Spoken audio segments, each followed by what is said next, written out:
తెలుసో తెలియకో చేసిన తప్పులతో జైలు జీవితాన్ని గడుపుతున్నారని, తద్వారా కుటుంబాలు చిన్నాభిన్నమవుతున్నాయని, భవిష్యత్తులో ఇలాంటి తప్పులు మళ్లీ చేయకుండా మంచి మార్గంలో నడవాలని చిత్తూరు జిల్లా కలెక్టర్ సుమిత్ కుమార్ ఖైదీలకు ఉద్బోధించారు.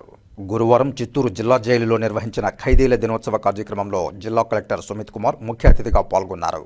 జీవితంలో ప్రతి ఒక్కరూ పొరపాట్లు చేస్తుంటారని, అయితే ఒక్కసారి చేసిన పొరపాటు మళ్లీ జీవితంలో జరగకుండా జాగ్రత్త పడాలన్నారు. చెడు మార్గంలో వెళ్లకుండా సన్మార్గంలో పయనించాలని, శాంతిని కోరుకోవాలని, ఆవేశాలకు గురికారాదని సూచించారు. తమ కుటుంబాన్ని దృష్టిలో ఉంచుకుని నేరాలకు దూరంగా ఉండాలని కోరారు. జిల్లా జడ్జి శ్రీనివాసమూర్తి మాట్లాడుతూ, జైలు నుంచి బయటకు వెళ్లిన తర్వాత ఇతరులపై కక్ష తీర్చుకునే విధంగా వ్యవహరించకూడదన్నారు. ఒకప్పుడు నేరాలు చేసేవారిని పట్టుకోవడం కష్టతరంగా ఉండేదని, ప్రస్తుతం సాంకేతిక పరిజ్ఞానం పెరగడంతో నేరస్తులను పట్టుకోవడం చాలా సులభతరంగా అయిందన్నారు. ఎవరూ కూడా నేరాలకు పాల్పడితే చట్టాల నుంచి తప్పించుకునే ప్రసక్తే లేదన్నారు. ప్రతి ఒక్కరూ స్వేచ్ఛా జీవితంలో బతకాలని కోరారు. ఈ సమావేశంలో చిత్తూరు ఎమ్మెల్యే గురజాల జగన్మోహన్, జిల్లా జైలు అధికారి వెంకటరెడ్డి తదితరులు పాల్గొన్నారు. ఈ సందర్భంగా ఖైదీలకు నిర్వహించిన వివిధ పోటీల కార్యక్రమాల్లో ప్రతిభ కనపరిచిన వారికి ప్రశంసా పత్రాలను అందజేశారు. ఇక్కడ ముఖ్య అతిథులు చాలా సందేశాలు మీకు చెప్పారు. నేను కూడా రెండు మాట మీకు కూడా షేర్ చేస్తాను. ముఖ్యంగా క్రైమ్ సంబంధించి క్రైమ్లో రెండు పార్టీస్ ఉంటాయి. ఇప్పుడు చూస్తే ఒక పార్టీ ఇటు సైడ్ ఉంటుంది, ఒక పార్టీ అటు సైడ్ ఉంటుంది. ఎప్పుడైనా క్రైమ్లో చూస్తే ఒక పార్టీకి హాని జరుగుతుంది, కానీ ఇంకొక పార్టీకి ఇప్పుడు లాభం జరుగుతుంది. రెండోది, క్రైమ్ అయిన తర్వాత రెండు పార్టీస్, ఈ పార్టీ చూస్తే ఆ పార్టీ చూస్తే, రెండు పార్టీస్తో ఒక టర్మ్ అంటే అన్యాయం, ఎప్పుడైనా చూస్తే ఒక అన్యాయం జరుగుతుంది. సో దయచేసి నా రిక్వెస్ట్ అంటే అందరికీ, ఈ అన్యాయం అంటే ఏమి జరుగుతుంది, ఈ క్రైమ్ అంటే ఏమిటి, మీరు కొద్దిగా ఆలోచించేసాను. చిన్నప్పుడు ఇంకొక ఎగ్జాంపుల్ ఇస్తాను. ఆంధ్రప్రదేశ్ రాష్ట్రం పాపులేషన్ చూస్తే సుమారు ఒక 5 కోట్ల పాపులేషన్. చిత్తూరు జిల్లా పాపులేషన్ చూస్తే 20 లక్షల పాపులేషన్. సపోజ్ ఈ జైలు ప్రాంగణంలో సపోజ్ ఈరోజు ఒక 100 మంది ఖైదీలు ఉన్నారు. మీ గురించి ఎవరు ఆలోచన చేస్తారు? 20 లక్షల పాపులేషన్ అయినా మీ గురించి ఆలోచన చేస్తున్నారా?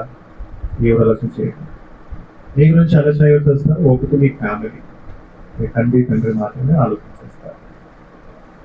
క్రైమ్ అయిన తర్వాత మీరు వాళ్ళ మానసిక పరిస్థితి ఒకసారి ఆలోచించారు. వాళ్ళ మానసిక పరిస్థితి ఎట్లా ఉంటుంది? చిత్తూరులో జస్ట్ ఒక 2 నెలల ఒక క్రైమ్ జరిగింది. క్రైమ్ జరిగినప్పుడు తల్లిదండ్రులతో మాట్లాడటంలో ఏం తెలిసింది, ఫాదర్ అంటే ప్రతిరోజు మార్నింగ్ మార్కెట్కి వెళ్తారు, ఏదో ఒక షాప్లో పనిచేస్తారు, సాయంత్రం వస్తారు. ఈ క్రైమ్ తర్వాత చాలా బాధలు ఉన్నారు, మాట్లాడలేకపోతున్నారు.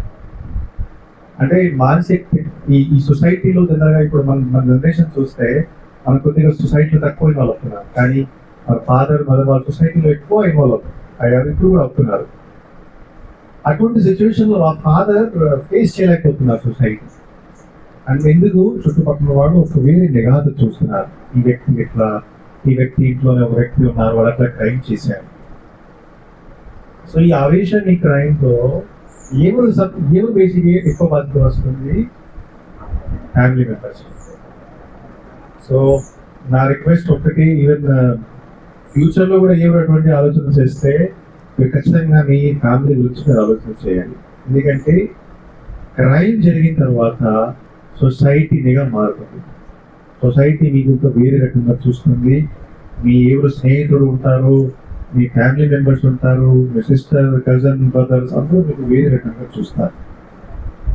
దయచేసి ఇది ఒక ఛాలెంజ్, అంటే లా ఎన్ఫోర్స్మెంట్ ఏజెన్సీస్ కోసం ఒక పెద్ద ఛాలెంజ్, జ్యుడిషియరీ కోసం ఒక ఛాలెంజ్, అథారిటీ కోసం ఇంకొకరికి ఇది ఛాలెంజ్ అయిపోయింది. నేను ఒక ఎగ్జాంపుల్ మీకు షేర్ చేస్తాను. చిత్తూరు జిల్లాలో ఈ రెవెన్యూ సంబంధించి సమస్యలు చూస్తే 60,000 సమస్య, అంటే రికార్డెడ్ సమస్య నేను చెప్తున్నాను. 60,000 సమస్య.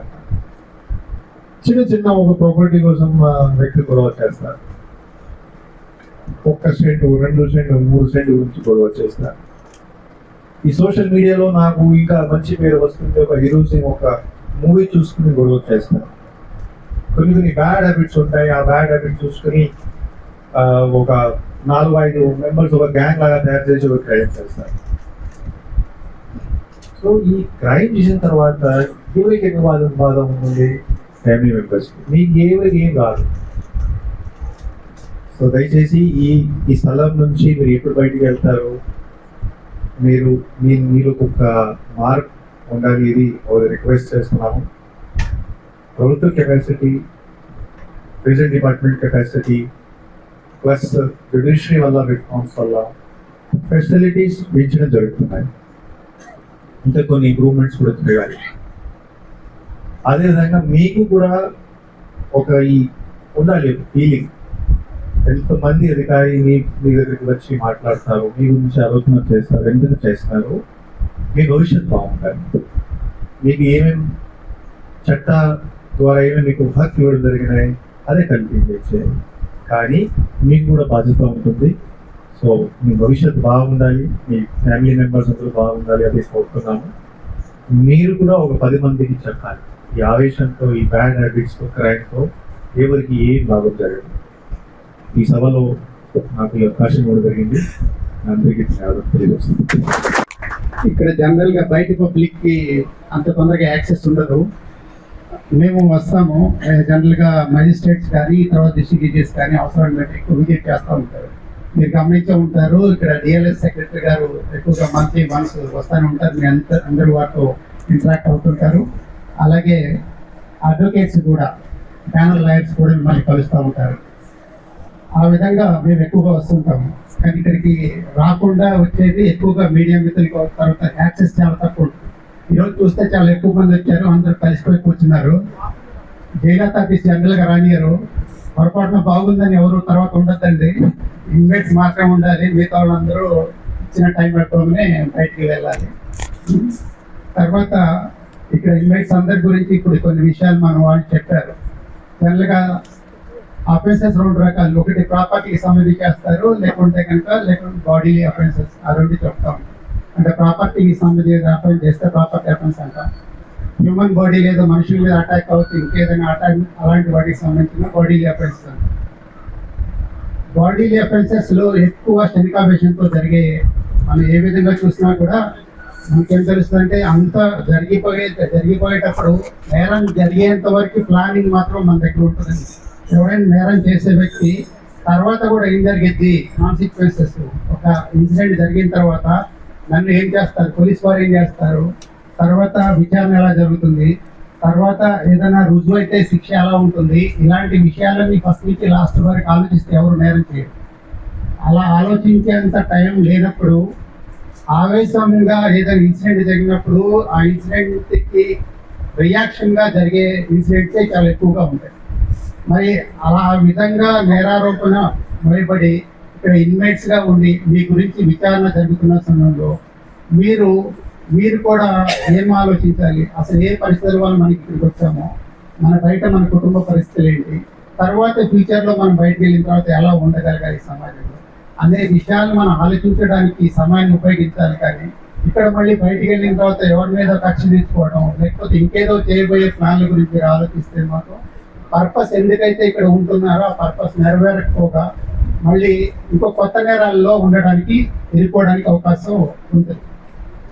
ఒకప్పుడులాగా పూర్వకాలంలో ఎట్లా ఉంటాయి, లేదా నేరం చేస్తే కానీ రుజువులు చేయడం చాలా కష్టం. ఇప్పుడు అలా లేదండి. ఇప్పుడు సైన్స్ బాగా డెవలప్ అయ్యింది. ఏ ఒక్క నేరం జరిగినా కూడా నేరానికి ఒక ఎలక్ట్రానిక్ గాడ్జెట్స్ ఏదైతే ఉన్నాయో, సెల్ ఫోన్ కావచ్చు, సీసీ క్యామ్స్ కావచ్చు, ఇవి విస్తృతంగా ఉండడం వల్ల ఈజీగా ఐడెంటిఫై చేయడం పర్సన్ని చాలా చాలా ఈజీ.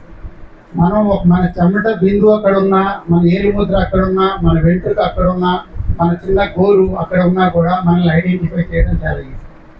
అందుకని ఈ విషయాలు కూడా మనము సైన్స్ డెవలప్ అయింది, దాన్ని దృష్టిలో పెట్టుకొని మన నేరాల్లో ఇన్వాల్వ్ అయ్యేటప్పుడు మనకేం కాదులే తర్వాత చూసుకుందామని ఇన్వాల్వ్ అయితే మాత్రం చాలా చాలా ఇబ్బంది పడడానికి అవకాశం ఉంది. అంతేకాదు ఒకప్పుడు ఏమంటే మన సంపాదన లేకనో ఇతర కారణాల చేతనో నేరాల్లో ఉండడం అనేది. ఇప్పుడు ఎవరైనా సరే అలాని ఈ నేరాలు మేము చేసి మేము బాగుపడ్డాము, మేము కోటేశ్వర్లయ్యాము, మేము లక్షాధికారులయ్యాము అని చెప్పడానికి ఎవరి దగ్గర ఆధారాలు ఉండవు. అంటే నేరాలు చేసినందువల్ల నిజంగా మన లైఫ్ బాగుంటుంది, మన కెరీర్ బాగుంటుంది, ఫ్యూచర్ తరాలు బాగుంటాయి అని ఆలోచించడానికి ఒక అర్థం ఉంది. అదేంటి అలా కాకపోగా మన లైఫ్ రూయిన్ అవుతుంది, మన ఫ్యామిలీ మెంబర్స్ యొక్క లైఫ్ రూయిన్ అవుతుంది. టోటల్గా మనల్ని నమ్ముకొని ఉన్న వాళ్ళందరూ ఇబ్బందులకు నెట్టు మనం ఇబ్బంది పడుతూ ఇక్కడ జైల్లో గడపాల్సిన పరిస్థితి.